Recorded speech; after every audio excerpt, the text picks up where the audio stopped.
মনকার নেকির ফেরেশতা আসার আগে একজন ফেরেশতা কবরের ভিতরে আগে আসবে, যার নাম হলো নোমান ফেরেশতা। আসিয়া ডাকতে বলবে, এ আব্দুল মান্নান, আব্দুল মতিন, রুল আমিন সিদ্দিকী সাহেব, ওঠো, জলদি করে ওঠো। উঠায়া বান্দা দুটি কাগজ থাকবে মুসলমান নোমান ফেরেশতার হাতের মধ্যে, একখানা নেক আমল, একখানা বদ আমল। ডাকতে বলবে, বান্দা ওঠো। সঙ্গে সঙ্গে বান্দা উঠবে, কিন্তু অনুভব করতে পারবে না কোন দিকে ডান, কোন দিকে বাম, কোন দিকে উপর, কোন দিকে নিচে রে বান্দা। এই জ্ঞান তার ভিতরে দেওয়া হবে না। যেমন স্বপ্নের মধ্যে দেখেন পুলিশে দাবড়ায়, সাপে কামড়ায়, মানুষে মারে, কত কিছু স্বপ্নের মধ্যে দেখেন, যেমন দৌড়ায়া দৌড়াইতেছেন, পথ পান না। ওই জগৎটা ঠিক এইরকম শুরু হয়ে যাবে রে বান্দা। এই বান্দা কুঠায়াতের মধ্যে একটা কাগজ দিবে রে বান্দা, লেখো, কারণ যার যার আমল নামার তার লেখা লাগবে।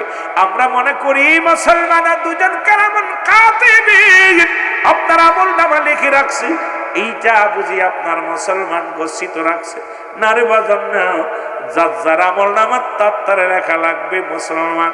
এই যে দুটো লিখে রাখছে, আপনার কফিটা দিবে হাতের মধ্যে, বান্দাই নাও। 80 বছর 50 বছরে তুমি কাটাইলা, কি কি করলা, নিজ হাতে লিখে দাও। ওদিন বলা যাবে না আমি টিপ সই দিব, ওদিন বলা যাবে না আমি অশিক্ষিত লিখতে জানি না। ওদিন আপনার জবান দিয়া রে বান্দা না শব্দ বলার সুযোগ আসবে না। ভালো কাগজের কাগজটা হাতের মধ্যে নিয়ে বলবে, বান্দা লেখো। দেখবে রে কত তো নামাজ পড়েছিলাম, কত জায়গা দান ধ্যান করেছিলাম, কত মসজিদে দান করেছিলাম, মাদ্রাসায় দান করেছিলাম, মাহফিলে দান করেছিলাম। দুনিয়ার মধ্যে রে যুবক ভালো ভালো কর্ম করেছিলাম, নামাজ আদায় করেছিলাম, কোরআন তেলাওয়াত করেছিলাম, সৎ পথে আহ্বান করেছিলাম। বান্দা তখন এই হাতের মধ্যে নিয়ে অত্যন্ত খুশি হয়ে বলবে, বান্দা আরে আনন্দ পাবে। বান্দার বলবে ফেরেশতারা, রে আরে সুন্দর আমলগুলো আমার সামনে আনছো, লিখে দাও, তাড়াতাড়ি লিখে দাও। বলে আমি লিখবো কেমনে, আমার কাছে তো কলম নাই। এরে বান্দা তোমার কাছে কলম নাই, শোনো, তোমার ডান হাতের শাহাদাত আঙ্গুল মুবারক প্রতিটা বান্দা বান্দির হবে কলম। জোরে জোরে চিল্লায় বলা যাবে না আল্লাহু আকবার। এই হাতে ঘুষ ধরিস না, এই হাতে সুদ ধরিস না, এই হাতে রে মুসলমান প্রতি তালায় টাকা দিস না, এই হাতটা নাই পথে আর খরচ করিস না। এই হাতটারে পবিত্র রাখ, পবিত্র রাখ। এই হাতের শাহাদাত আঙ্গুল মুবারক হবে কলম। বান্দা বলবে আমি কলম পাইলাম, কলমে তো কালি নাই। ডাকতে বল, বান্দা রে তোমার কালি হলো তোমার থুতু মুবারক, মুখের থুতু মুবারক। আমি আজকে আমার বাবারা এই সুখসরের বাজানদের হাতে ধরে বলে যায়, পায়ে ধরে বলে যায়, আজ থেকে আর গাজায় টান দিস না, আজ থেকে আর মদ খাস না, আজ থেকে আর এই গালের মধ্যে বিড়ি দিস না, এই গালের মধ্যে আজ থেকে বিড়ি বন্ধ কর, সিগারেট বন্ধ কর, জর্দা বন্ধ কর। মুখটারে পবিত্র রাখ, মুখ দিয়ে কাউকে গালি দিস না, মুখ দিয়ে কাউকে কষ্ট দিস না। রে ওরে কলমের কালি যদি নষ্ট হয়ে যায় রে, লেখা বন্ধ হয়ে যাবে। এই কলমের কালিগুলো সুন্দর রাখ। আল্লাহ রাব্বুল আলামিন তোমার মায়ের গর্ভে 10 মাস 10 দিন গর্ভে ধারণ করেছিল, কোনদিন একটু কুরক্ত তোমার গালে দেন নাই। নাবির সঙ্গে নাবিটা জুড়াইয়া দিয়েছে, কারণ এই মুখ দিয়ে আমার বান্দা আমার জিকির করবে, আমার নবীর দুরূদ পড়বে, কালেমা পড়বে মুসলমান।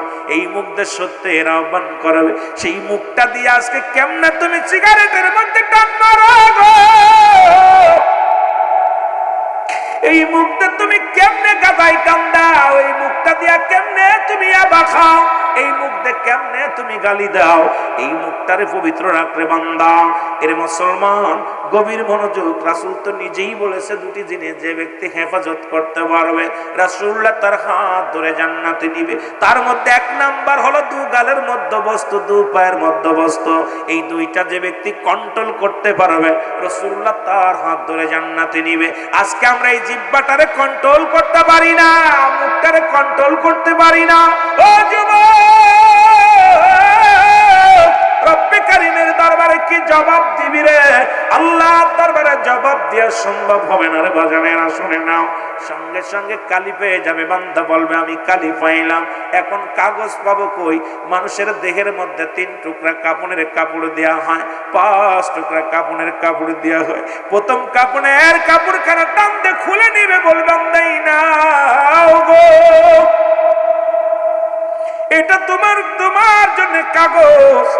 বান্দা সেকেন্ডের মধ্যে লেখা হয়ে যাবে, কম্পিউটারের মতো সেকেন্ডের মধ্যে লেখা হয়ে যাবে। হাত থেকে ছিনিয়ে নিবে, আর একটা কাপড়ের কাপড় খুলে টানতে বলবান দেই নাও, এটার মধ্যে তুমি লেখো। এবার দিবি বদ আমলটা, দেখবে কোথায় জিনা করেছেন, কোথায় মদ পান করেছেন, কোথায় কোন মহিলা নিয়ে গল্প করেছেন, কোথায় কোন মেয়ের সর্বনাশ করেছেন, কোথায় কোন ভাইয়ের সম্পদ নষ্ট করেছেন, কোথায় তুমি বিড়ি সিগারেট খাইলা, কোথায় সিনেমা দেখলা, কোথায় তুমি অন্যায় করলা। বান্দা সব কিছু তোমার সামনে হাজির হয়ে যাবে। বান্দা লিখতে যাবে না, বান্দা ডান দিক থেকে কবরে চাপ দিবে, ডান দিক থেকে বাম দিকে চাপ দিবে, ডান পাশের আড্ডিগুলো বাম দিকে চলে যাবে রে।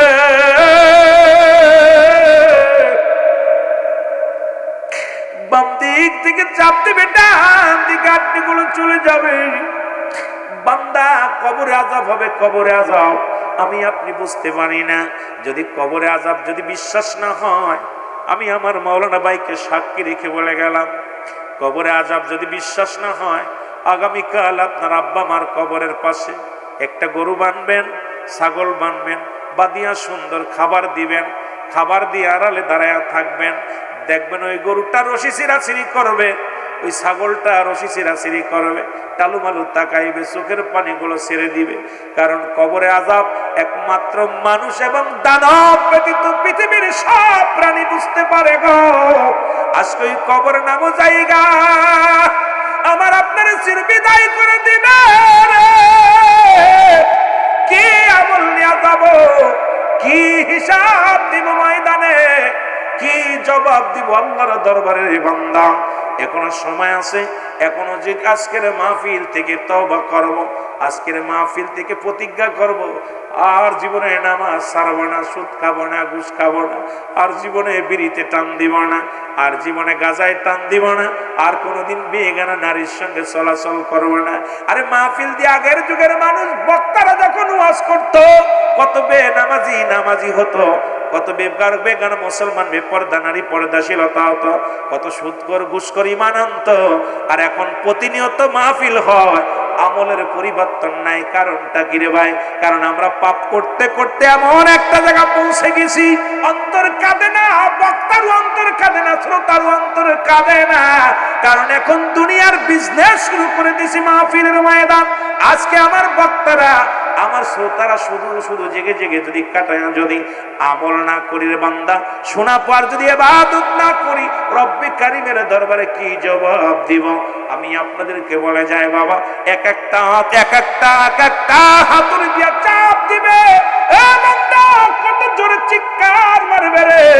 ওই নমান ফেরেশতার ওই আসল যখন লেখার সময় বান্দা যে কাকুতি মিনতি করে এত জোরে জোরে একটা চিৎকার দিবে, এই চিৎকার যদি দুনিয়ার মানুষ শুনতো, দুনিয়ার মানুষগুলো সব হাত পেল করে মারা যেত।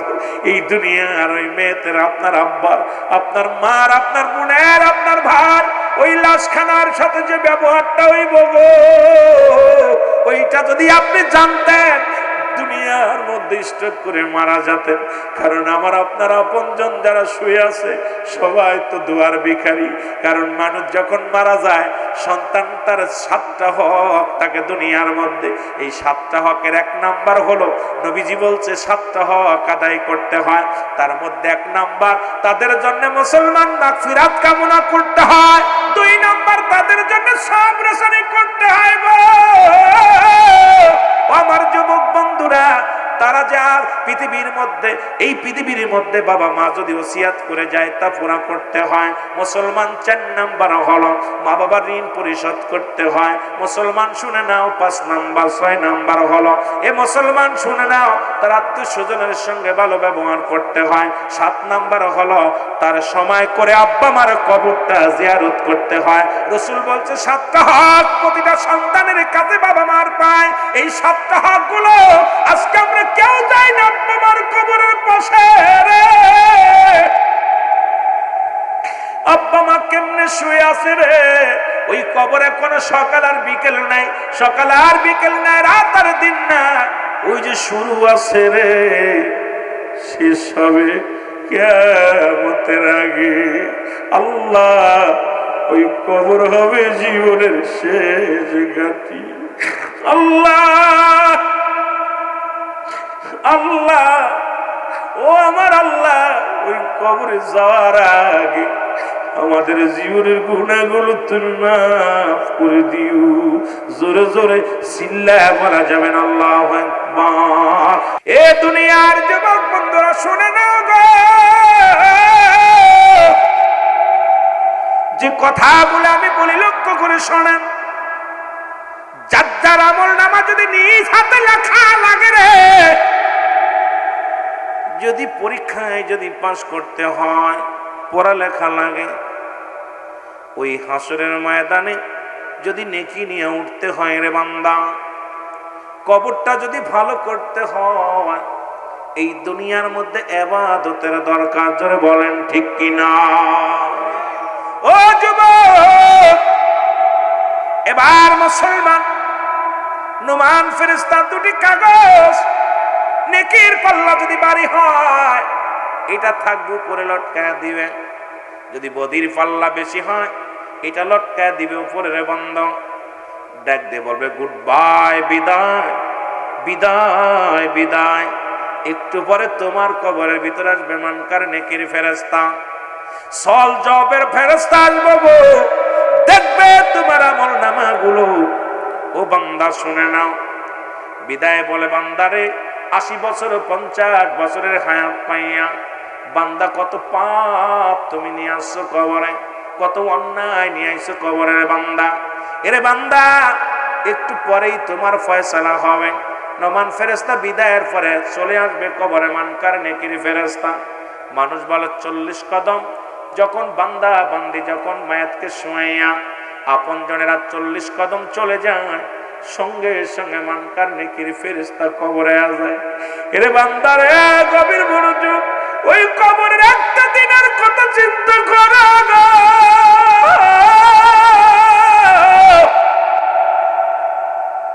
ওই কবরে একটা ঘন্টার কথা চিন্তা করো রে, যেখানে আলো নাই, যেখানে বাতি নাই, যেখানে কোনো বন্ধু নাই,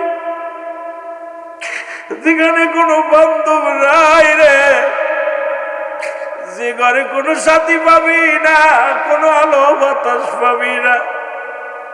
এই ঘরটা তোমার আমার জন্য একমাত্র আপন ঠিকানা রে। রব্বি কারীম, ও রব্বি কারীম, ওই ঘরে আমরা কেমনে থাকবো, কেমনে ঘুমাইব? এই ঘরে বাতি থাকবে না, সাথী থাকবে না, বন্ধু থাকবে না, বান্ধব থাকবে না, কেমনে ঘুমাইব, কেমনে রাত কাটাবো, কেমনে দিন কাটাবো, কেমনে হিসাব নিকাশ কেমনে আমরা দিব রাবো? আমার বন্ধু বান্ধব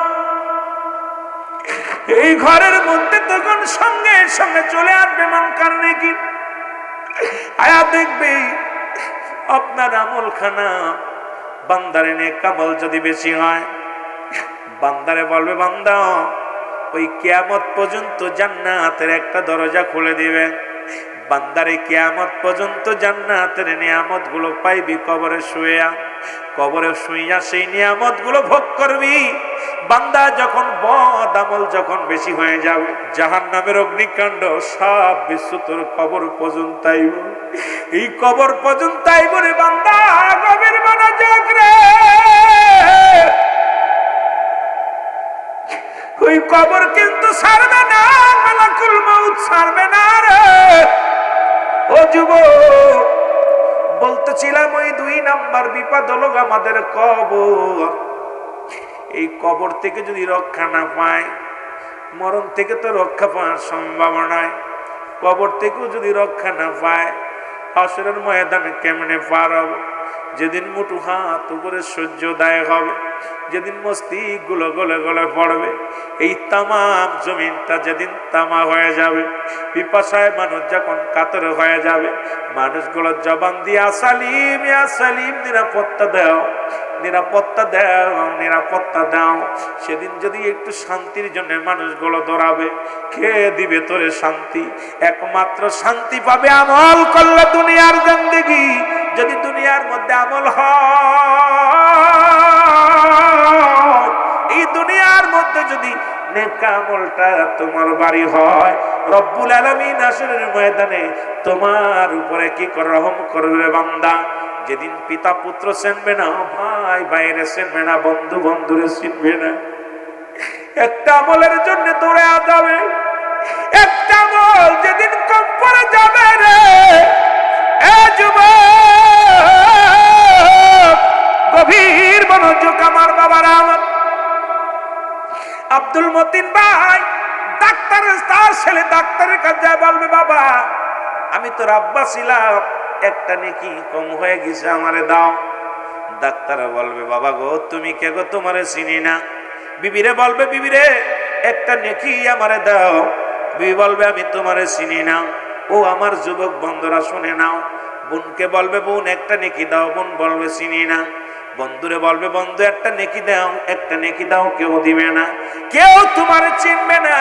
সেদিন তোমার ও মুসলমান অঙ্গ প্রত্যঙ্গ সাক্ষী দিবে গো। সেদিন মুসিবতের দিন হয়ে যাবে।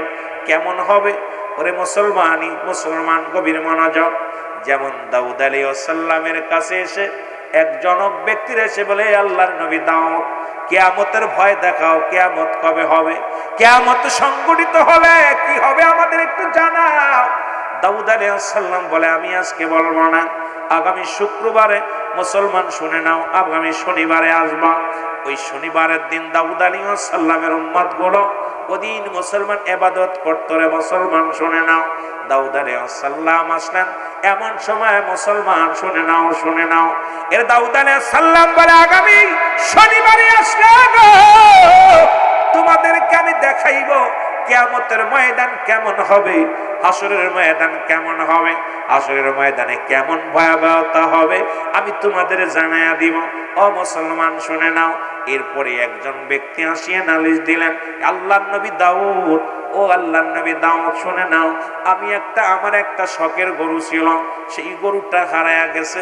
এই গরুটা আমি বড় শখের গরু, স্বর্ণ রূপা দিয়া তারে সাজায় রাখছি। এই গরুটা হারায়া গেছে, আমার গরুটার সন্ধানে আমি আসছি। এই গরুটা যদি খোঁজ নিতে পারো, তাহলে তোমার আমি উপযুক্ত পুরস্কার দিব নবী দাউদ। দাউদ আলাইহিস সালাম বলে, ঠিক আছে, তুমি অপেক্ষায় থাকো, আসবে। মুসলমান শুনে নাও। এই গরুর সন্ধানের লোক লাগায়া দিলেন।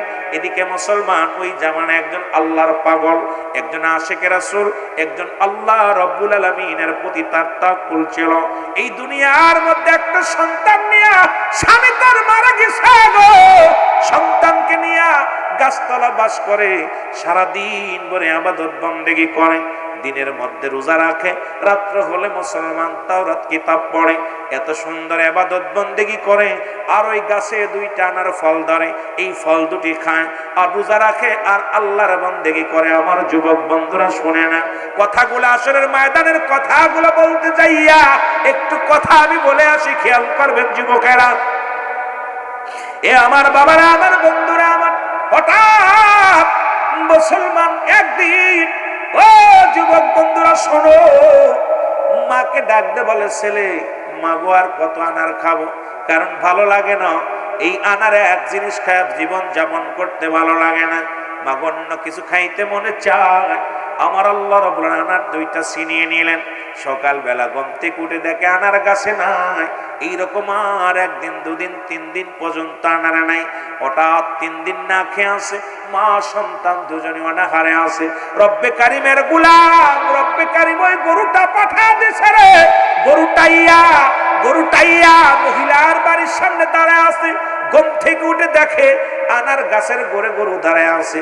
গরুটার জবান খুলে গেছে। গরু ডাক দে কয়, বালক ও বালক, তোমরা অনাহারে আছো, তোমরা আমার জবাই করো, জবাই করি আমার গোশত তোমরা কাবাব বানায়া খাও।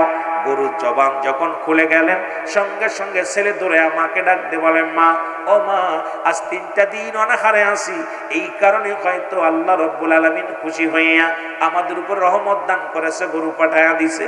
মা কয়, বাবারে পরের জিনিস বক্ষণ করা যাবে না। এবার কয়, মা গো, এই গরুর তো জবান খুলে গেছে, চলো যায় শুনে আসি। এবার গরুর সামনে যখন মা সন্তান গেছে, গরু জবান দিয়ে বাইর হয়ে, মা গো, তুমি আমারে জবাই করে খাও, জবাই করে কাবাব বানায়া খাও। এ যুবক বন্ধুরা, আমার দিলের কান্ডা লাগা শোনো গো, ও বন্ধুগণ আমার দিলের কান্ডা লাগা শোনো। এবার জবাই করলেন, গোশত কাবাব বানায় খাইলেন। এদিকে এক মহিলা খোঁজ করতে করতে যখন মুসলমান ওই বাড়ির মধ্যে প্রবেশ করলেন, মহিলা কয়েক, আমি ক্ষুধার্ত অবস্থায় আছি, আমার একটু খাবার দাও। ওনাকে গোশত খাওয়াইলেন, আর যাবার সময় একটু গোশত দিয়ে দিলেন। কয়, মা গো, তুমি একটু গোশত নিয়ে যাও, কাবাব করেছি, কিছু গোশত বেঁচে আছে, এটা তুমি নিয়ে যাও, এটা তুমি নিয়ে খাইও। আমার বন্ধুগণ, এই গোশত নিয়ে দাউদ আলাইহিস সালামের জামানায় ওই ব্যক্তির কাছে যা বললেন, হুজুর, এইলান আপনার গরুটা যে জবাই করে খেয়েছে এই গ্রামের অমুক ব্যক্তি, এই নেন তার প্রমাণ, আমি গোশত নিয়ে আইছি। সঙ্গে সঙ্গে ওনাকে দাউদ আলাইহিস সালামের কাছে বিচার চলে গেল। দাউদ আলাইহিস সালাম লোকদের তাকে ধরে আনলেন, বাড়ির মধ্যে ধরে আনলেন। বললেন, এ বাবা, তুমি যে গরুটা জবাই করলা, এই গরুটা বাবা তুমি কেমনে জবাই করলা, এটা তো তোমার গরু না। বলে, হুজুর বেয়াদবি মাফ করবেন, আমরা 3 দিন অনাহারে ক্ষুধার্ত অবস্থায় পড়ে আসি, খানা খাই না বাপ, আমার মা জননী আর আমি 3 দিন অনাহারে আসি।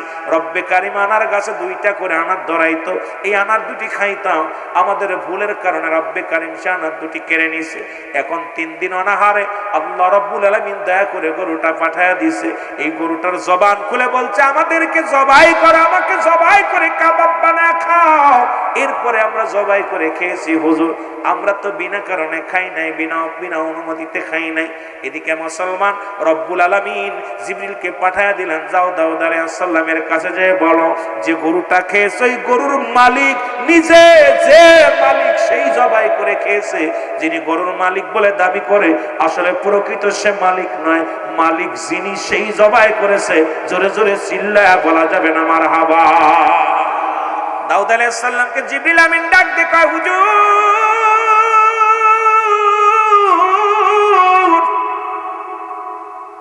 আপনি ওর জবানটা বন্ধ করা দেন, শুধু রব্বে কারিমকে হুকুম দেন, ওর যেন জবান বন্ধ হয়ে যায়। সঙ্গে সঙ্গে মহাজনের জবান বন্ধ হয়ে গেছে। এবার মুসলমান শুনে নাও, দাউদ আলাইহিস সালাম বলেন, আল্লাহ, ওই মহাজনের তুমি জবানটা বন্ধ করে দাও, অঙ্গ প্রত্যঙ্গ চালু করে দাও। সঙ্গে সঙ্গে মুসলমান শুনে নাও, অসংখ্য ইহুদি ও অসংখ্য বনি ইসরাইলের লোকেরা রে দাউদ আলাইহিস সালামের সামনে দাঁড়ানো। দাউদ আলাইহিস সালাম ডাক দিয়ে কয়, কিয়ামতের ময়দান যারা দেখতে চেয়েছিল, ওই হাসরের ময়দান কেমনে বিচার করবে আমার আল্লাহ? তোমরা শুনতে চেয়েছিলে, দেখতে চেয়েছিলে, তোমরা আসো, এখন কিয়ামতের ওই আসল ঘটনা আমি দেখাইব। এবার বনি ইসরাইলের লোকজন কাতার বন্দী হয়ে হাজার হাজার মানুষ দাঁড়া আছে রে। কিয়ামতের ময়দান কেমনে হবে দাউদ আলাইহিস সালাম দেখাইবে। সঙ্গে সঙ্গে অঙ্গ প্রত্যঙ্গ থেকে আওয়াজ বাইর হয়ে গেল, হাত বলে, হাতের মুখ খুলে গেছে, হাতের 5টা 10টা আঙ্গুল বলতেছে, দাও আল্লাহর নবী দাউদ, এই গরুটা আমি এই হাত দিয়ে চুরি করেছিলাম। ওরে একদিন ষড়যন্ত্র করে ব্যবসার কাজে বাইরে ছিল, পথের মধ্যে যাইয়া এই বালকের বাবাকে মেরে ফেলেছে মহাজন, মেরে তার স্বর্ণ রূপা অলংকার যা ছিল সব ছিনিয়ে নিয়েছে। আর আমার এই হাত দিয়ে গরুটার ছিনে আনছে। এই গরুটার মালিক হলো এই ছেলে। এবার মুসলমান পা বলে হুজুর এই পা দিয়ে হেঁটে গিয়েছিলাম, চোখ বলে হুজুর এই চোখ দিয়ে আমি দেখেছিলাম, কান বলে হুজুর এই কান দিয়ে আমি শুনেছিলাম। যখন অঙ্গ প্রত্যঙ্গ সব সাক্ষী দিলেন, সঙ্গে সঙ্গে দাউদ আলাইহিস সালাম বলে, বনি ইসরাইল লোকেরা শোনো গো, কিয়ামতের ময়দান মুখ বন্ধ থাকবে, প্রতিটা মানুষের অঙ্গ প্রত্যঙ্গ চালু হয়ে যাবে। তুমি পাপ করেছো কোন অঙ্গ দিয়া, তুমি কোন অঙ্গ দিয়ে, হাত তোমার বিরুদ্ধে সাক্ষী দিবে, পা তোমার বিরুদ্ধে সাক্ষী দিবে, পা তোমার বিরুদ্ধে সাক্ষী দিবে, কান তোমার বিরুদ্ধে সাক্ষী দিবে, চোখ তোমার বিরুদ্ধে সাক্ষী দিবে, নাক তোমার বিরুদ্ধে সাক্ষী দিবে। বনি ইসরাইলের লোকদেরকে দেখা দিলেন, তোমরা শোনো, তোমরা চিন্তা করছো পাপ করেছো, এই পাপ বুঝি কেউ জানে না, তোমার সমস্ত অঙ্গ প্রত্যঙ্গ কিয়ামতের ময়দানে সাক্ষী দিবে। জোরে জোরে চিল্লায় বলা যাবে না আল্লাহু আকবার। আল্লাহ রে ডাক রে বান্দা, আল্লাহ রে ডাক তোরা, আল্লাহ রে ডাক রে বান্দা। ওরে ডাকার মতো ডাকলে পরে, ডাকার মতো ডাকলে পরে গুনাহ পাবি মাপ। আল্লাহ রে ডাক রে বান্দা, আল্লাহ রে ডাক তোরা, আল্লাহ রে ডাক রে বান্দা। এ দুনিয়ার মুসলমান,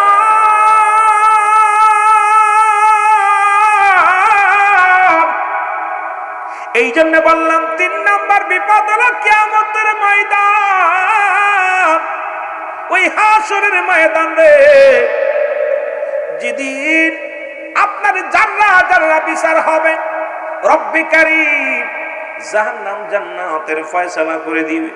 বান্দারে জাহান্নামের গায়ের উপর দিয়ে জান্নাতি সেতু হবে রে মুসলমান, চুলির চাইতে চিকুন হবে, হীরার চাইতে দার হবে। মুসলমান শুনে নাও, 70,000 বছরের রাস্তা হবে, 500,000 বছরের রাস্তা হবে। বান্দা ইমানদারগণ ফুলসিরাত পার হয়ে যাবে, বিদ্যুতের ন্যায় পার হয়ে যাবে। ইমানদারেরা দড়ির গতিতে মুসলমান পার হয়ে যাবে, সেতু পার হয়ে আল্লাহর জান্নাতে প্রবেশ করবে। মুনাফিকেরা এই দুনিয়ার মধ্যে কেটে কেটে পড়বে। আজকে মুনাফিক তো মুসলমানদের মধ্যে সাল্লাল্লাহু মিনান নাস, মানুষের মধ্যে মায়া করুতারা বলবে আমার না তার ঈমান আনছে, বিল্লাহি আল্লাহর প্রতি অবিলম্ব কিরাতের প্রতি বিশ্বাস স্থাপন করছে। আমা হুম বিমুমিনিন, আল্লাহ বলে হাবিব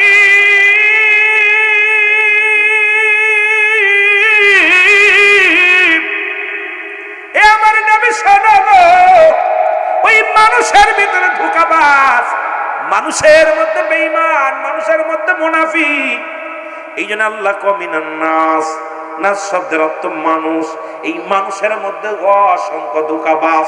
আজকে দুনিয়ার মধ্যে আগমন করলাম, দুনিয়ার মধ্যে দুনিয়া দুনিয়া দুনিয়া দুনিয়া করে কাটায় দিলাম। ওই হাসরের ময়দান বড় কঠিন হবে রে বাবা। ওদিন কোনো পিতা পুত্রের পরিচয় চলবে না, সম্পদের পরিচয় চলবে না, ক্ষমতার পরিচয় চলবে না। ওদিন চলবে শুধু ঈমানের পরিচয়, আমলের পরিচয়। রব্বে কারীম যেন সবাইকে আমল করে যাওয়ার তৌফিক দান করে, জোরে বলো না আমিন। ও আমার বাজানেরা, হয় দিনে মৃত্যু হয়, না হয় রাতে মৃত্যু হয়।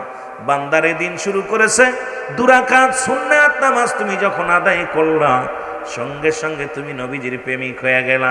নামাজ নাই, নবীর সাথে সম্পর্ক নাই, নামাজ পড়ছো, নবীর সাথে সম্পর্ক আদায় হয়ে গেছে। এবার 2 রাকাত ফরজ নামাজ আদায় করলা, সঙ্গে সঙ্গে তুমি আমার রব্বে কারীমের গোলাম হয়ে গেলে। এখন যদি দিনের মধ্যে মৃত্যু হয়, তুমি হলে রাসূলুল্লাহর প্রেমিক, আল্লাহর গোলাম। তোমার ওই লাশের ভয় নাই, কবরে ভয় নাই, মিজানে ভয় নাই, ফুলসিরাতে না ভয় নাই। কারণ আল্লাহ রাসূল যদি তোমার হয়ে যায়, আমার হয়ে যায়, এই দেহটার কোনো ভয় থাকতে পারে না। জোরে বলেন ঠিক কিনা? রাত্রে তোমার মরণ হবে, এর মধ্যে কোনো সন্দেহ নাই। আসেনি? কত মানুষ ঘুমিয়ে আছে আর সকালবেলা ঘুম থেকে উঠতে পারে না, কারণ চির ঘুমে ঘুমায় গেছে, আর কোনোদিন উঠবে না। বান্দারে রাতের শুরু হলো মাগরিব, ও বান্দা সারাদিন ভরে আমার রব্বে কারীমের নিয়ামতগুলো পান করলাম, নিয়ামতগুলো ভোগ করলাম, কত আলো বাতাস দেখলাম। ও বান্দা সঙ্গে সঙ্গে সন্ধ্যা লাগার সঙ্গে সঙ্গে আমার রব্বে কারীমের শুকরিয়া আদায় করো। 3 রাকাত ফরজ নামাজ যখন আদায় করলাম, বান্দারের সঙ্গে সঙ্গে তুমি হয়ে গেলে আল্লাহর গোলাম। কার গোলাম? আরো জোরে বলেন কার গোলাম? আল্লাহর গোলাম। এবারও মুসলমান 2 রাকাত সুন্নাত নামাজ যখন আদায় করলাম, বান্দা সঙ্গে সঙ্গে হয়ে গেলে তুমি নবীর প্রেমিক। এখন রাতের শুরু থেকেই যদি তোমার মৃত্যু হয়ে যায়, তুমি হবে আমার রব্বি কারিমের গোলাম, আল্লাহর গোলাম, নবীর প্রেমিক। এই দেহর কোনো ভয় নাই, মরণে ভয় নাই, হাসরে ভয় নাই, ফুলসিরাতে ভয় নাই। কারণ এই দেহটা তো দিছেন আল্লাহ, আল্লাহ রাসূলের জন্য কোরবানি করে, আল্লাহর গোলামি করে জীবনটা কাটিয়ে দিয়েছেন। এই বডি অক্ষয়, বডির কোনো মরণ নাই। জোরে বলেন ঠিক কিনা? বলতেছিলাম নবীর কাছে 1 নাম্বার প্রিয় ছিল নামাজ, 2 নাম্বার প্রিয় ছিল তার উম্মতগণ, 3 নাম্বার প্রিয় ছিল তার বিবিগণ, 4 নাম্বার প্রিয় ছিল পৃথিবীর মধ্যে সুগন্ধি জিনিস। এখন রাসূল বললেন, আমার উম্মতিরা শোনো, তোমরা কি কেউ পৃথিবীর মধ্যে আমার সঙ্গে জান্নাতে যেতে চাও? রাসূল বললেন, তোমরা কেউ কি আমার সাথে জান্নাতে যেতে চাও? সাহাবীরা বলে, হুজুর কে বা না চায়? আমি এখন আপনাদেরকে জিগাই, রাসূলুল্লাহর সঙ্গে কে কে জান্নাতে যেতে চান? একটু হাত তুলে দেখান, কে কে যেতে চান? আমার নবী বললেন, সাহাবীরা রে, তোমরা কেউ কি কবুল হজের সওয়াব পাইতে চাও? আমার নবীজি বললেন, সাহাবীরা রে, তোমরা আমার সাথে কেউ জান্নাতে যেতে চাও? আমি নবী কথা দিলাম, যদি কোনো ব্যক্তি 5 ওয়াক্ত সালাত, 5 ওয়াক্ত নামাজ জামাতের সঙ্গে সময় মতো, উক্তি মতো আদায় করতে পারে, আমি নবী কথা দিলাম রে, তার হাত ধরে জান্নাতে নিয়ে যাব। নবীর একজন প্রিয় সাহাবী, সবচাইতে গরিব সাহাবী, যিনি আপনাদের মহল্লার মধ্যে এত গরিব মানুষ নাই। আমার মন বলে বাংলাদেশে এত গরিব মানুষ নাই। সেই সাহাবীর নাম হলো আব্দুল্লাহ আনসারী। নাম কি? আর একটু জোরে বলেন, নামটা কি? আব্দুল্লাহ আনসারী। উনি বাড়িতে গেলেন, এই রকম ওয়াজ নবীজি করতেছিলেন, ওয়াজ শুনে বাড়ি গেলেন। আমার মারা যারা আছেন, অনেক ওয়াজ করব, মা বোনদের ওয়াজ করব, শরীয়ত তরিকাতের আলোচনা করব, যুবকদের নিয়ে বাস্তবমুখী কিছু কথা বলবো। আমার যুবক বন্ধুরা যারা আছেন, দ্রুত মাহফিলে প্রবেশ করেন, দিলের কান্ডা লাগা শোনেন। আমার বাবারে, আমার আব্দুল্লাহ আনসারী যখন বাড়ি গেছে, বিবি ডাকতে বলে, প্রাণের স্বামী,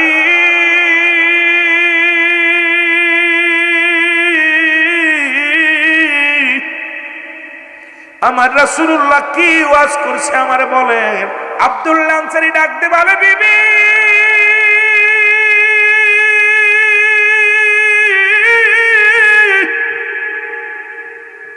রহমতের নবী রাহমাতুল লিল আলামিন আজকে ওয়াজ করছে রে, যদি কোনো ব্যক্তি 5 ওয়াক্ত নামাজ, 5 ওয়াক্ত সালাত সময় মতো আদায় করতে পারে, রহমতের নবী তারে জান্নাতে নিয়ে যাবে হাত ধরে। বিবি ডাকতে বলে, প্রাণের স্বামী, জীবনে আপনার কাছে দামি কাপড় চাই না, জীবনে আপনার কাছে কোনো দিন দামি পোশাক চাই না, দামি খাবার চাই না। আপনি আমার স্বামী, আপনার কাছে ছোট্ট একটা দাবি করব, আমিও যেন 5 ওয়াক্ত নামাজ, আমিও যেন 5 ওয়াক্ত সালাত সময় মতো, উক্তি মতো আমি আদায় করতে পারি। আপনি যাবেন রাহমাতুল লিল আলামিনের হাত ধরে জান্নাতে, আমিও আপনার সঙ্গে রাসূলুল্লাহর সঙ্গে জান্নাতে যেতে চাই।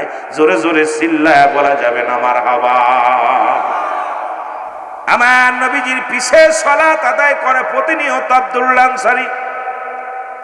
রাসূলুল্লাহ সালাম ফিরে প্রতিদিন এই রকম আসে, জামাতে আসে।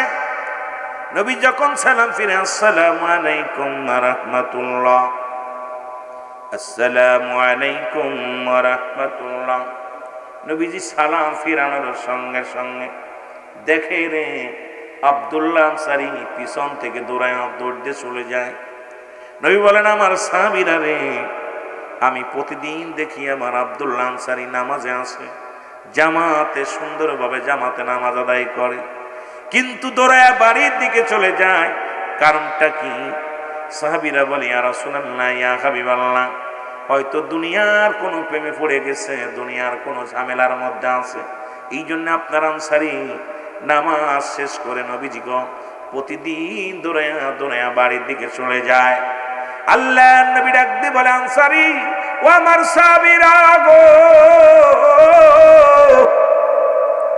তোমার ভাইয়ের বিরুদ্ধে অভিযোগ করার আগে, তোমার ভাইয়ের বিরুদ্ধে অভিযোগ করার আগে একবার চিন্তা করে দেখো, শুধু তোমার মুসলিম ভাই, শুধু তোমার মুসলমান ভাই, তোমার যেতে যাইতে ভাই, সুতরাং তার বিরুদ্ধে অভিযোগ করার আগে একবার চিন্তা করে দেখবা যদি মিথ্যা হয়ে যায়, মিথ্যা তোহমাত দেয়া কবিরা গুনাহ।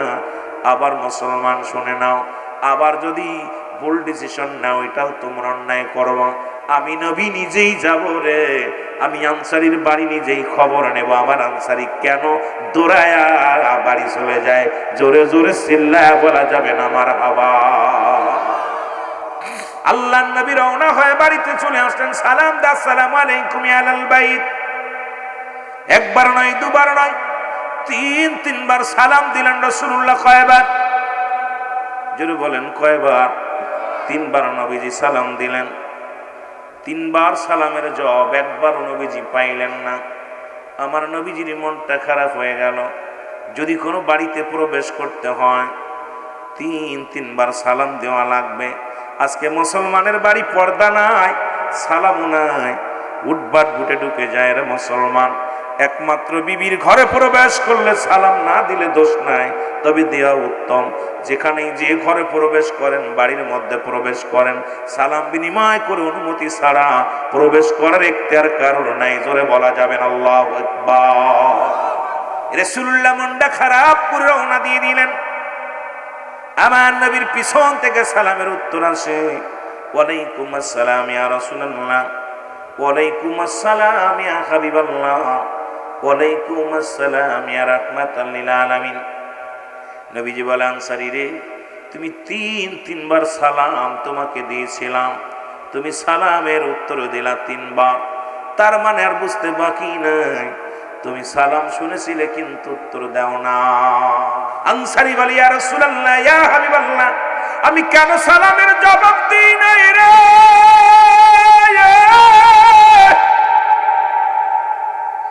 আমি আপনারে কেমনে বুঝাইব নবী গো? যদি একটু কষ্ট করে আমার বাড়িতে যাইতেন নবী গো, তাহলে আমি কেন সালামের জবাব দিই নাই? সব উত্তরগুলো আমি দিতে পারতাম। বলেন আনসারী রে, চলো। সঙ্গে সঙ্গে রওনা হয়ে গেলেন নবীজি আমার। আনসারীর বাড়িতে যখন গেলেন, আনসারী দরজাটা খুলে দিলেন। সঙ্গে সঙ্গে দেখতে পাইলেন ভিতরে বিশাল একটা গর্ত খোঁড়া। নবীজি বলেন, আনসারী রে, তোমার ঘরের ভিতরে এত বড় গর্ত কেন? এত বড় গর্ত কেন বলো? বলে, ইয়া রাসূলুল্লাহ, ইয়া হাবিবাল্লাহ, যখন আপনি আমাকে সালাম দিয়েছিলেন তখন আমি আনসারী এই গর্তের মধ্যে উলঙ্গ অবস্থায় বসেছিলাম, গায়ের মধ্যে কোনো পোশাক ছিল না, এই কারণে আপনার সালামের জবাব আমি নিতে পারি নাই। আল্লাহর নবী বলেন, আনসারী কি বলতে চাও? বলে, ইয়া রাসূলুল্লাহ, ইয়া হাবিবাল্লাহ, আপনি যেদিন বলেছিলেন কোন ব্যক্তি যখন 5 ওয়াক্ত সালাত, 5 ওয়াক্ত নামাজ জামাতের সঙ্গে আদায় করবেন, সময় মতো আদায় করবে, আপনি তার হাত ধরে জান্নাতে নিবেন। ইয়া রাসূলুল্লাহ, ইয়া হাবিবাল্লাহ, এই ওয়াজটা আমি বাড়ি এসে আমার বিবিরে জানাই। আমার বিবি আমার হাতটা ধরে বলে, স্বামী রে, আপনি আমল করে জান্নাতে যাবেন, আমাকে লয়ে যাবেন। আমাদের স্বামী স্ত্রী মিলে মাত্র একটা কাপড়। ইয়া রাসূলুল্লাহ, ইয়া হাবিবাল্লাহ, নবী গো, যখন মসজিদে আজান পড়ে যায়, আমার বিবি উলঙ্গ অবস্থায় গর্তের মধ্যে বয়া থাকে। আমি নামাজ শেষ করে বাড়িতে আসি, আমি যখন গর্তের মধ্যে প্রবেশ করি, কাপড়টা খুলে দিই, আমার বিবি এই কাপড়টা পরে নামাজে দাঁড়ায় যায়। ইয়া রাসূলুল্লাহ, ইয়া হাবিবাল্লাহ, যখন আপনি আমারে সালাম দিয়েছিলেন তখন আমার বিবি নামাজগত অবস্থায় ছিল, আর আমি কাপড়বিহীন ওই গর্তের মধ্যে বসেছিলাম। আল্লাহ নবী চোখের পানি ছেড়ে ডাকতে বলে, আনসারী রে আয়, আয় রে আয়।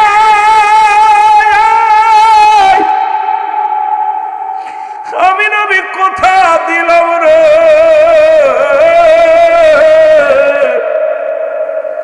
আমি নবী কথা দিলাম রে, ইয়াউমাল কিয়ামতের ময়দানের আনসারী, তোমরা স্বামী স্ত্রী এক কাপড়ে নামাজ আদায় করেছো, আমি নবী ওয়াদা করলাম ইয়াউমাল কিয়ামতের ময়দানে আমি তোমাদের হাত ধরে জান্নাতে নিয়ে যাব। আমি আজকে এই পাবনার মানুষদের বলি, সাতিয়া থানার মানুষদের বলি, এ যুবক আমার বাবারা, আমার এই সুখচর যুব সমাজকে আমি বলতে চাই, বাজানেরা শুনে নাও, এই জমিনের মধ্যে এমন কোন গরিব নাই যার এক টুকরা কাপড় আছে, যিনি বাড়ি বাড়ি ভিক্ষা চেয়ে খায়, যিনি বাড়িতে বাড়িতে মানুষের দ্বারে দ্বারে যায়, এই মানুষটারও 2-4টা পোশাক আছে। সুতরাং নামাজের বিচার যদি আমার রব্বে কারিম করে, আমরা প্রত্যেকেই ধরা পড়ে যাব। জোরে বলেন ঠিক কিনা? সুতরাং রব্বে কারিমের এই আমার রব্বে কারিমের হুকুম তালিম করার জন্য বান্দা তোমার এই পৃথিবীর মধ্যে পাঠাইলো। ও বান্দা তুমি কেমনে নাফরমানি করো, ও বান্দা তুমি কেমনে অন্যায় করো, ও বান্দা তুমি কেমনে ভুলে গেলা সেই রব্বে কারিমের বিধান, ও বান্দা তুমি কেমনে ভুলে গেলে, তুমি কেমনে ঘুষ খাও, কেমনে সুদ খাও, কেমনে জিনা করো, কেমনে ব্যভিচার করো। ও বান্দা তোমার জন্য আমার রব্বে কারিম একটা জায়গা প্রস্তুতি রাখছে। বান্দারে খুব কষ্ট করে আমার আল্লাহ বলেন, বান্দা আমার বিধান যারা না মানবে, আমার হুকুম যারা না মানবে, আমার কথা মতো না চলবে, আমার বিধান না মেনে যারা চলবে, তাদের জন্য আমি আল্লাহ রেখে দিলাম বিসমিল্লাহির রাহমানির রাহিম,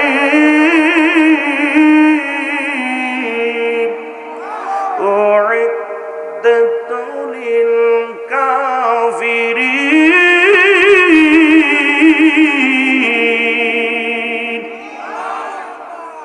অস্বীকারী মুনাফিকদের জন্য আমি আল্লাহ প্রস্তুতি করে রাখছি 7টা জাহান্নাম। জাহান্নামে 3 শ্রেণী আলেম যাবে বিনা হিসেবে। নাম্বার 1, যে ব্যক্তি ইলম অর্জন করছে শুধু অন্যকে পরাজয় করার জন্য, যে ব্যক্তি ইলম অর্জন করেছে অন্যকে ধরার জন্য, সে ঈমানের জন্য না, আমলের জন্য নয়। এই ইলম অর্জন করছে শুধু তার চর্চাই হলো কাকে ধরা যায়, কাকে মারা যায়, কাকে ঘায়েল করা যায়, এই জন্য ইলম অর্জন করছে। নাম্বার 2, ইলম অর্জন করছে দুনিয়ার ধন সম্পদ অর্জন করার জন্য, রব্বে কারিম এদেরকে জাহান্নামে ছুঁড়ে মারবে। ইলম অর্জন করেছে নাম যশ খ্যাতি অর্জন করার জন্য। 3 শ্রেণী। এই যে আমি বিশাল বক্তা আমিরুল আমিন সিদ্দিকের মতো আর কোনো বক্তা নাই, আমার মতো পান্নেওয়ালা, আমার মতো বন্নেওয়ালা, আমার মতো মুক্তিয়ার এই পাবনার জমিনে নাই। এই যে অহংকার অহমিকা ঢোকার কারণে এই 3 শ্রেণী আলেমের কোনো জিজ্ঞাসা করা হবে না, বিনা হিসেবে জাহান্নামে দিবে। এখন আমার জানা মতে আমরা প্রতিটা আলেমের ভিতরে এই ফকর আমাদের ভিতরে এসে গেছে। কেউ দুনিয়া কামানোর জন্য আলেম হয়েছে, কেউ দুনিয়ার মধ্যে নাম যশ খ্যাতি অর্জন করার জন্য আলেম হয়েছে, কেউ বা আমরা যেটুকু জ্ঞান অর্জন করেছি শুধু নিজেকে পণ্ডিত ভাবার জন্য। জোরে বলেন ঠিক কিনা?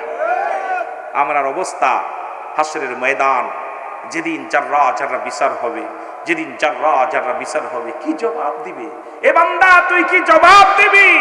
রব্বে করিমের কাছে জবাব দিতে পারবি না। রব্বে করিম যখন জিগাইবে, ও বান্দা তোরে দুনিয়ায় পাঠাইলাম, সুন্দর চক্ষু দিলাম, হাত দিলাম, পা দিলাম, বান্দা তোকে জ্ঞান শক্তি দিলাম, আকল দিলাম, বুদ্ধি দিলাম, এটা দ্বারা তুই কোন পথে ব্যয় করেছিস? বান্দা কি জবাব দেবেন? জবাব দিতে পারবো না। এই জন্য আমার আপনার প্রতিনিয়ত সেই রব্বে করিমের গোলামি করার দরকার আছে কিনা? আরো জোরে বলেন আছে কিনা? এই জীবন জীবন নয়, এমন একটা জীবন আসবে রে যে দেশে গেলে মানুষের বিচার হয়, যে দেশে গেলে মানুষের হিসাব হয়, যে দেশে গেলে মানুষ আর কোনোদিন ফিরে আসে না। মানুষের 3টা বিপদ। কয়টা বিপদ? নাম্বার 1 হলো মানুষের মরণ,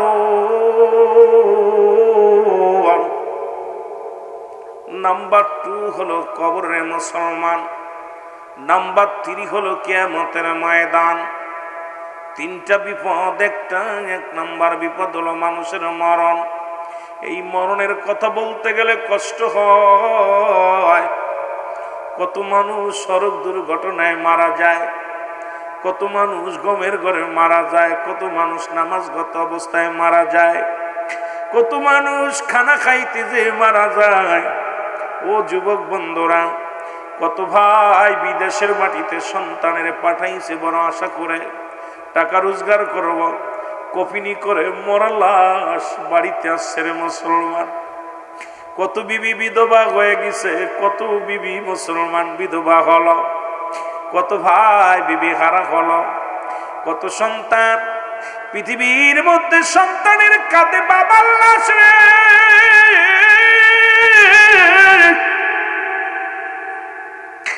বাবার কাঁধে সন্তানের লাশ, সন্তানের কাঁধে বাবার লাশ। পৃথিবীর মধ্যে আসার একটা সিরিয়াল আছে, যাওয়ার কোন সিরিয়াল নাই। দেখা যায় দাদার কাঁধে নাতির লাশ, নাতির কাঁধে দাদার লাশ, বাবার কাঁধে সন্তানের লাশ, সন্তানের কাঁধে বাবার লাশ। ও যুবক, পৃথিবীর মধ্যে বাবার লাশটা যে গ্রহণ করেছে, যে যুবক মা বাবার লাশ কাঁধে করে যে ওই গরস্থানে নামাইল, এই ব্যক্তি জানে রে পৃথিবীর মধ্যে আব্বা মার লাশটা কত ভারী। ও আমার বাজানেরা, যে ব্যক্তি ওই যে সন্তানের লাশ যে কাঁধে করে নামাইল, এই বাবা জানে পৃথিবীর মধ্যে সন্তানের লাশ কত ভারী। এই পৃথিবীর মানুষেরা রে, ও যুবক বন্ধুরা শুনে নাও, ওই বাবা মা জানে তোমারে হারানো বেদনা, ওই বাবা সন্তান জানে বাপ মা হারা বেদনা। পৃথিবীর মধ্যে এক নাম্বার হলো মরণ। এই মরণের কথা বলতে যাইয়া আল্লামা মুফতি আমজাদ আলী সাহেব একটা কিতাব লিখলেন, কিতাবের নাম বাহারে শরিয়াত। এই কিতাবের মধ্যে লিখতে যা বললেন, দুনিয়ার মানুষ শোনো, মানুষ যখন সাধারণ মৃত্যুবরণ করে 70টা তাজা উটের গায়ের চামড়া জবাই না করিয়া উল্টো দিকে টান দিয়া লবণের মরিচ লাগা দিলে যতটুক যন্ত্রণা হয়, এর চাইতে 70 গুণ যন্ত্রণা হলো একটা সাধারণ মৃত্যু। এখন যারা মরণকালে পায়খানা করে দেয়, মরণকালে প্রস্রাব করে দেয়, মরণের সময় চোখ দুটি বড় বড় হয়ে যায়, মরণের সময় অনেকের জিহ্বা বাইর হয়ে যায়, একটা অঙ্গ পড়ে যায়, তাদের মৃত্যুটা কত কঠিন হয়। ওরে দুনিয়ার মুসলমান,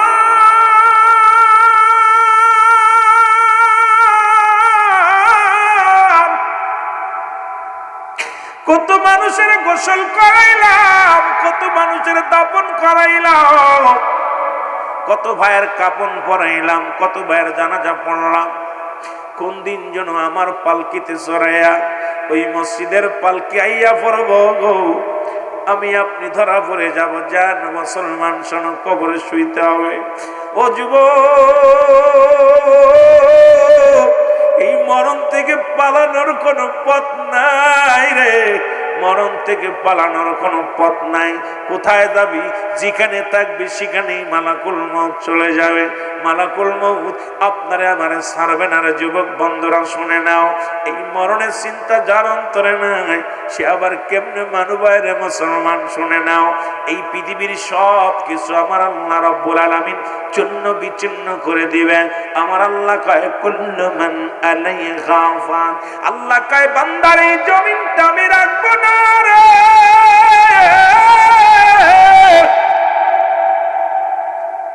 এই জমিনের মধ্যে যত মাটি আছে রে, সব মাটিগুলো আমি আল্লাহ পুড়ে আত্মা বানায়া দিব।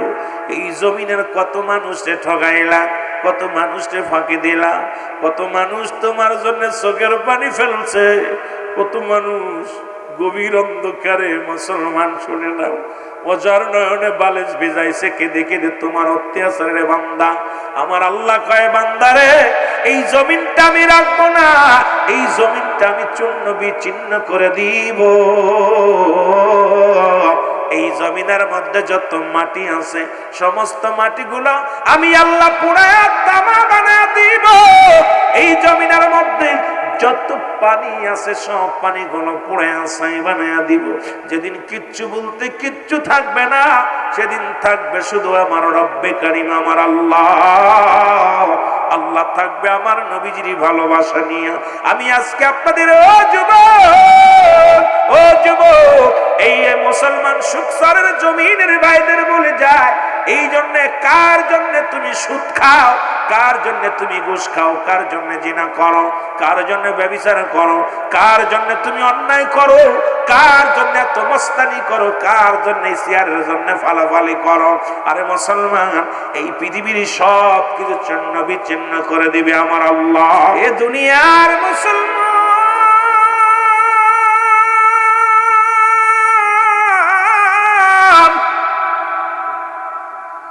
যে কথাগুলো বলি রে, দিলের কান্না লাগা শোনো গো। কত রাজা, কত বাদশা, কত টাকাওয়ালা, কত বাড়িওয়ালা এই দুনিয়ার মধ্যে আসলো আর চলে গেল, থাকার জায়গা নাই, চিরদিন থাকার সম্ভাবনা নাই। পৃথিবীর মধ্যে রব্বে কারিম চারজনকে প্রতাপশালী বাদশা বানায়া দিয়েছিল। মুসলমানদের মধ্যে দুজন, কাফেরদের মধ্যে দুজন। মুসলমানদের মধ্যে দুজন, একজনের নাম হলো মুসলমান পয়গম্বর সুলাইমান। রব্বে কারিম তার পৃথিবীর মধ্যে বিশাল ক্ষমতার বাহাদুরি দান করেছিল। এই পৃথিবীর মধ্যে অর্থ সম্পদ দিয়েছিল রব্বে কারিম। আল্লাহ তাকে একটা চেয়ার দান করেছিল, যে চেয়ারের মধ্যে বইয়া সারা পৃথিবী ভ্রমণ করত রে মুসলমান। এই পয়গম্বর সুলাইমান, লক্ষ্য করবেন আলোচনা বাবা কই থেকে কই যায়, আলোচনা খেয়াল করে শুনবেন।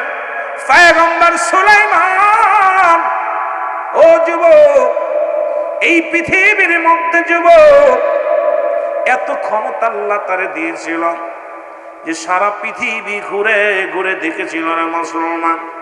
সে দুনিয়ার মধ্যে নাই, তার বিদায় করে দিছে। আর একজন মুসলমানদের মধ্যে বাদশা জুলকারনাইন, যাকে আল্লাহ পৃথিবীর মধ্যে ধন সম্পদ দান করেছিল। মানুষটা লম্বা ছিল 48 হাত লম্বা। কত হাত? এত বড় মানুষ আপনাদের পাবনা জেলাতে নাই। 48 হাত বডিওয়ালা মানুষ আমার মন বলে বাংলাদেশের মধ্যে নাই। এই বডিখানায় তার 48 হাত লম্বা। আল্লাহ তাকে একটা মুজিজার ঘোড়া দান করেছিল রে। এই ঘোড়াটা দিয়া অল পৃথিবী 2 বার ভ্রমণ করেছে, ঘুইরা ঘুইরা দেখার জন্য রব্বে কারিম। এই ঘোড়াটা যখন একটা কদম ফেলাইতো, একটা পা ফেলা আর একটা পা ফেলাইতো, একটা কদম থেকে আর একটা কদমের দূরত্ব ছিল 12,000 বলা যাবে না আমার হাওয়া। এই 12,000 মাইল অতিক্রম করতে একটা কদমে রে। সুতরাং বাংলাদেশের বুকে বাদশা জুলকারনাইনের ঘোড়া এই মাঝে পেটের মধ্যে পড়ে থাকতো, একটা পা ইন্ডিয়ায় আর এক পা পাকিস্তানের মাঝখানে আমরা। এমন অবস্থায় ঘোড়াটা রব্বে কারিম তার 1600 বছর হায়াত দান করেছিল। জোরে বল আল্লাহু আকবার। কত বছর হায়াত? 1600 বছর হায়াত দান করেছিল। এরে বাদশা জুলকারনাইন, ও যুবক, যারা মক্কা মদিনায় হজ করতে যাবেন, যারা গিয়েছেন, মদিনা থেকে উত্তর দিকে একটা মহকামা আছে, যে মহকামাটার নাম হলো আলেকজান্ডারিয়া সিটি শহর বলা হয়। এই শহরের মধ্যে বাদশা জুলকারনাইনকে শুয়ায় রাখা হয়েছে। ওখানে একখানা সাইনবোর্ড লাগানো আছে, সাইনবোর্ডের মধ্যে লেখা আছে, আমি বাদশা জুলকারনাইন যদি জানতাম আমার হায়াত সীমিত, এই দুনিয়ার প্রেমে না পড়িয়া রব্বে কারিমের গোলামি করতাম। এর 1600 বছর হায়াতটা যদি বলে সীমিত, উম্মতি মুহাম্মাদির হায়াত হলো 40 থেকে 50 বছর গো, হয়তো 80 বছর 60 বছর জিন্দেগি পাইয়া এত সম্পদের বাহাদুরি, এত টাকার জমিদারি, আজকে এত মারামারি হাঙ্গামা, দুনিয়ার মধ্যে এত হট্টগোল, আজকে নিজের জন্য মুসলমান শুনে নাও, শুনে নাও, এই যে নবীজি বলছে বাল হুয়া খিলাফ, এই দুনিয়াটা পচা দুর্গন্ধ মরি, মানুষের চরিত্র হলো কুকুরের চরিত্র। কুকুর যেমন মরি পাইলে খুশি হয়, সে যেমন আর মানুষগুলো সম্পদ পাইলে খুশি হবে। টাকার জন্য আজকে ভাই ভাইকে খুন করে দেয়, বাবার সঙ্গে সন্তানের সম্পর্ক নাই, ভাইয়ের সঙ্গে ভাইয়ের সম্পর্ক নাই। ও যুবক, এই শুধু দুনিয়ার লোভের কারণে রে। একবার যদি তুমি চিন্তা করো, আমার আপনার হায়াত মাত্র 60-50 বছরের জিন্দেগি। ওরে মুসলমান, মিশে মিশেই দুনিয়াটা, কোনদিন আর এই দুনিয়ার পাশে পড়বেন না মুসলমান, শুনে নাও। আরে কারণ পরবর্তী সময় আপনার জন্য কি নিয়ামত বয়ে আনতেছে আপনি নিজেও জানেন না। যে কোনো মুহূর্তে মরণের পেয়ালা পান করতে পারেন গো। ও মুসলমান, জ্ঞানী মানুষ ওই ব্যক্তি, তিনি দুনিয়ার মধ্যে সব চাইতে মরণের কথা বেশি বেশি চিন্তা করে। জোরে জোরে চিল্লা বলা যাবে না আল্লাহু আকবার। ও যুবক, কাফেরদের মধ্যে দুজন, একজনের নাম হলো মুসলমান বাদশা নমরুদ, আর একজন ফেরাউন। যেটা ফেরাউন হলো মিশরের অধিপতি যে হয়, তাকে বলা হয় ফেরাউন। এই বাদশা নমরুদ পৃথিবীর মধ্যে আল্লাহ তারে কাফেরদের মধ্যে দুজন প্রভাবশালী বাদশা ছিল। এদের মধ্যে একজনের নাম হলো বাদশা নমরুদ, আর একজনের নাম হলো বুখতানসর। এই পৃথিবীর মধ্যে রব্বে কারীম তাদেরকেও ধন সম্পদের মালিক বানায়া দিয়েছিল, লম্বা হায়াত দান করেছিল, কিন্তু তারা নাফরমানি করেছিল। ও বান্দা, পৃথিবীর মধ্যে মরণের চিন্তা তোমার অন্তরে নাই রে।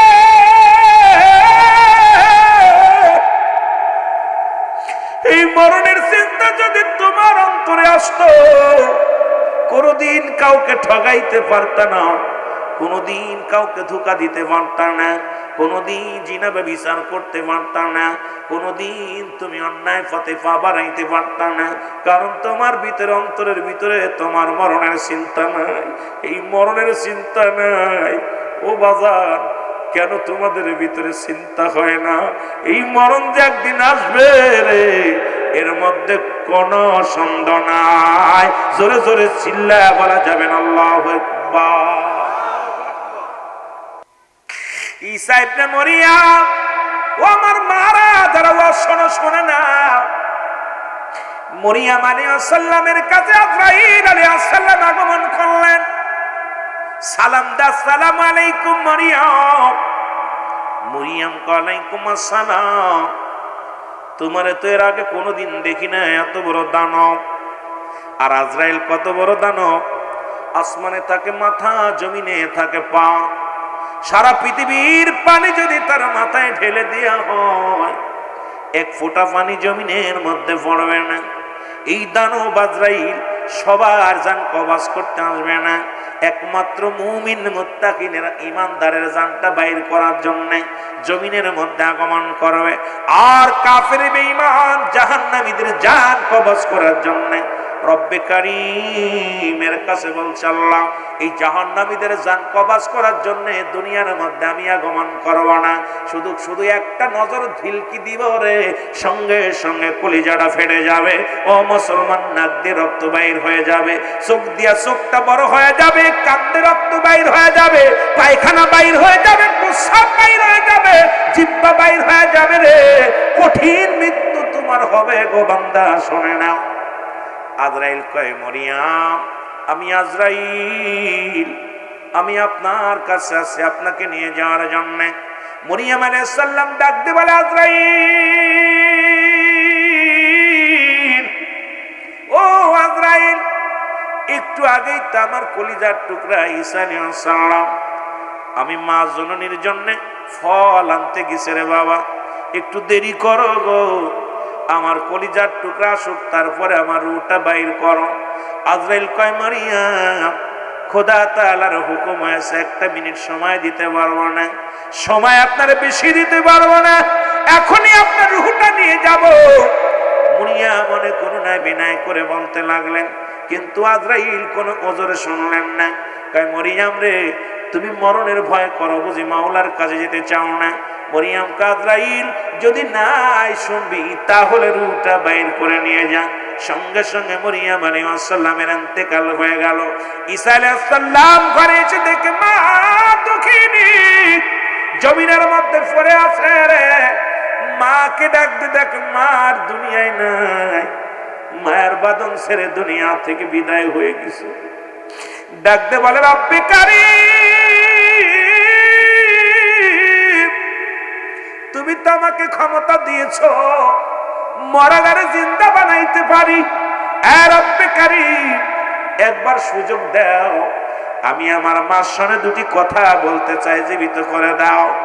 এরে আল্লাহ রাব্বুল আলামিন ঈসা নবীরে বলে, দেয় দিলাম, তোরে ক্ষমতা দিলাম, তোর মারে ডাক দে। মা জননীকে ডাক দিছি। ঈসা আলাইহিস সালামের মা ডাক সঙ্গে সঙ্গে উঠে পড়ছে। বলে বাবা রে, তুমি আইছো? বলে মা আইছি। মা আমি আইছি তোমার জন্য ফল আনছি। কয় দে বাবা। কয় না রে বাবা না, মার না, দুনিয়ার কোন ফল আর তোমার নসিব নাই, তোমার জন্য অপেক্ষা করে জান্নাতি ফল। মা তুমি আর দুনিয়ার মধ্যে নাই রে। আগে বলো গো মা, তোমার সনে আজরাইল আলাইহিস সালাম কি রূপ ব্যবহার করেছে আমি জানতে চাই।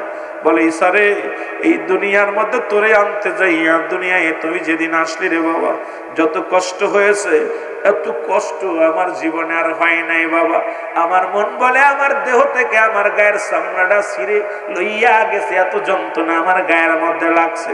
আল্লাহ কয় আজরাইল তাড়াতাড়ি যা, আমার ঈসা নবীর জানায় তার মার লগে কি ব্যবহার হয়েছে। আজরাইল এসে সালাম দেয়, বলে নবী গো,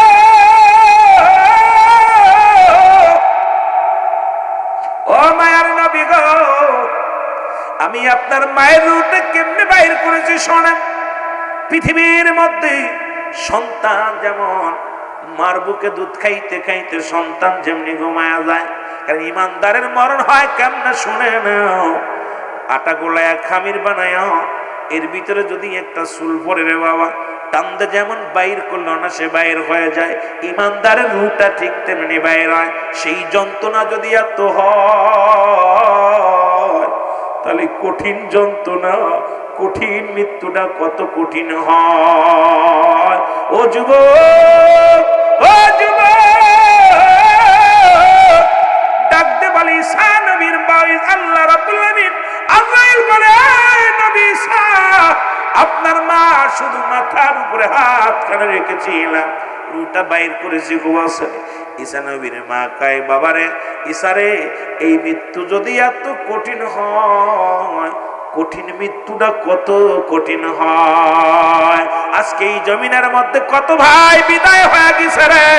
মরণের পর দেখেছি হাত পা বেঁকা হয়ে গেছে, মরণের পর জিহ্বা ভিতরে দেওয়া যায় না, চোখ দুটি বন্ধ করা যায় না। যারা গোসল করাইছে ইমাম সাহেবরা, মুসল্লিগণ যারা গোসল করাইছে মায়েতে, দেখবেন বলবে রে ভাই, গোসল করতে যাইয়া দেখছে পায়খানা করে দিছে, প্রস্রাব করে দিছে, কত যন্ত্রণা, কত কঠিন। আব্বারে, এই মরণের চিন্তা যার মধ্যে নাই, এর মতো বোকা পৃথিবীর মধ্যে আর কেউ নাই। জোরে জোরে চিল্লায় বলা যাবে না আল্লাহু আকবার। আমার মরণ আসিবে কখন, আরো জোরে বলেন আমার মরণ। এই আমি চলে যাব, আমায় তোমরা ভুইলা যাইও না, আমি চলে যাব না, আমার মরণ আসিবে কখন কেউ তো জানি না, আমার মরণ। টাকা পয়সা দালান কোটা যাহা করেছি, সব কিছু ফেলাইয়া যাবি, একাই চলেছি রে আমি, সব কিছু ফেলাইয়া যাবি, একাই চলেছি। আমি যাবার কালে ভেবে দেখি আমার কেহ নাই, আমি যাবার কালে আমার মরণ আসিবে যখন কেউ তো জানি না।